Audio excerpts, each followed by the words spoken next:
অ্যান্ড্রয়েডের অনেক useful apps আছে যা আমরা কম্পিউটার রান করতে চাই। মাইক্রোসফট উইন্ডোজ যেহেতু অ্যান্ড্রয়েড সাপোর্ট করে না, তাই আমরা অনেকেই সমস্যায় পড়ে যাই কিভাবে অ্যান্ড্রয়েডের অ্যাপস কম্পিউটারে সাপোর্ট করাবো।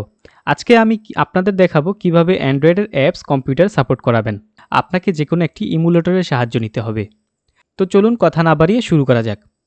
প্রথমে আপনাকে যে কাজটি করতে হবে, আপনাকে যে কোনো একটি ব্রাউজারে প্রবেশ করতে হবে। তো এক্ষেত্রে আমি গুগল ক্রোম ব্রাউজারটি ব্যবহার করব। গুগল ক্রোম ব্রাউজারে প্রবেশ করার পর আপনি এখানে সার্চ বক্সে লিখে দিবেন ব্লুস্ট্যাক,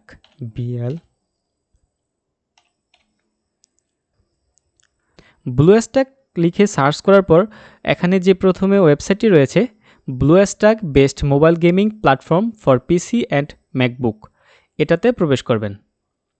প্রবেশ করার পর এখানে যে দেয়া আছে ডাউনলোড ব্লুস্ট্যাক, এটাতে ক্লিক করবেন। এখানে দেখতে পাবেন তো 1 মেগাবাইটের যে একটি ফাইল রয়েছে, এটাতে ওপেন করবেন। ওপেন করার পর এখানে ইয়েস বাটনে ক্লিক করে দিবেন। ইয়েস বাটনে ক্লিক করার পর এখানে যে ইনস্টলের যে অপশনটি আসবে, এখানে ক্লিক করে দিবেন। মূলত কম্পিউটার হচ্ছে উইন্ডোজ সিস্টেম আর মোবাইল হচ্ছে অ্যান্ড্রয়েড সিস্টেম। তো অ্যান্ড্রয়েড সিস্টেম হওয়াতে এখানে আপনাকে যে কোনো একটি ইমুলেটরের সাহায্য নিতে হয়। বিশেষ করে নর্মাল যে কাজগুলো রয়েছে, এই কাজগুলো আপনি ব্লুস্ট্যাকের মাধ্যমে খুব ইজিলি করতে পারবেন। এই সফটওয়্যারটির ডাউনলোড স্পিড নির্ভর করে আপনার ইন্টারনেট কানেকশনের উপর। আপনার ইন্টারনেট কানেকশন যদি একটু ভালো হয়, সেক্ষেত্রে খুব তাড়াতাড়ি ডাউনলোড হয়ে যাবে।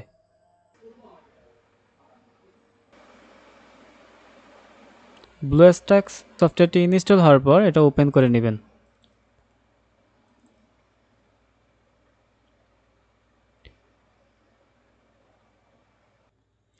ওপেন করার পর এখানে প্রচুর অ্যাপস দেখতে পাবেন। আপনার ইচ্ছা মতো যে কোনো অ্যাপস চাইলে ইনস্টল করে ইউজ করতে পারবেন। তো আমি দেখিয়ে দিব কিভাবে যে কোনো অ্যাপস ইনস্টল করে ইউজ করতে হয়। তো সম্পূর্ণ প্রসেসটা আমি দেখিয়ে দিচ্ছি। প্রথমে সার্চ অপশন থেকে আমি মেসেঞ্জার অ্যাপসটি ইনস্টল করে দেখাচ্ছি।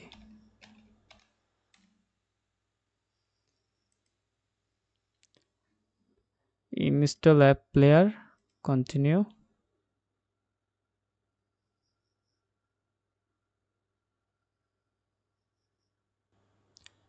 তো অ্যাপস ডাউনলোড হয়ে যাওয়ার পর এরকম একটি ইন্টারফেস আপনাদের সামনে ওপেন হবে। এটা অনেকটাই বেসিক্যালি অ্যান্ড্রয়েড ট্যাবের মতো। তো এখান থেকে চাইলে আপনি স্ক্রিনটা বড় করতে পারেন। তো আমি স্ক্রিনটা বড় করে দেখাচ্ছি। এখান থেকে আমি প্রথমে ফেসবুক অ্যাপসটাতে প্রবেশ করলাম।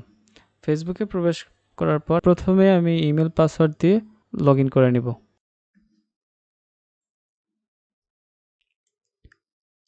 এটা অনেকটাই অ্যান্ড্রয়েডের মতো। আপনি চাইলে F11 চেপে কিবোর্ডের F11 প্রেস করে এটা ফুল স্ক্রিন করতে পারেন, আবার F11 চেপে এটা মিনিমাইজ করতে পারেন। তো এখানে আপনি গ্যালারি পেয়ে যাবেন, অ্যাপস, মাল্টিমিডিয়া, এক্সপোর্ট ফাইল। আপনি চাইলে এখান থেকে উইন্ডোজ থেকেও এক্সপোর্ট করে যে কোনো অ্যাপস ইনস্টল করতে পারেন। তো এরপর রয়েছে পিকচার, ভিডিও, আদার্স। তারপর আবার উপর থেকে আমি স্ক্রিনটা বড় করে নিচ্ছি।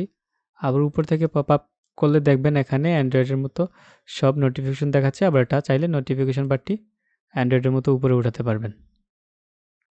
আপনি চাইলে এখান থেকে যে কোনো গেমও খেলতে পারবেন। অনেক গেম রয়েছে যেগুলো আপনাকে ডাউনলোড করতে হবে না, এখানে শুধু এখান থেকে ওপেন প্লে করলেই চলবে। আবার কিছু গেম আছে যেগুলো আপনাকে ডাউনলোড করে খেলতে হবে। তো এই ছিল আজকের ভিডিও। তো আশা করি ভিডিওটি সবার ভালো লেগেছে। যদি ভিডিওটি ভালো লেগে থাকে অবশ্যই লাইক, কমেন্ট করতে ভুলবেন না। আর আপনি যদি আমার চ্যানেলের নতুন ভিউয়ার্স হয়ে থাকেন, সেক্ষেত্রে অবশ্যই চ্যানেলটি সাবস্ক্রাইব করে রাখবেন।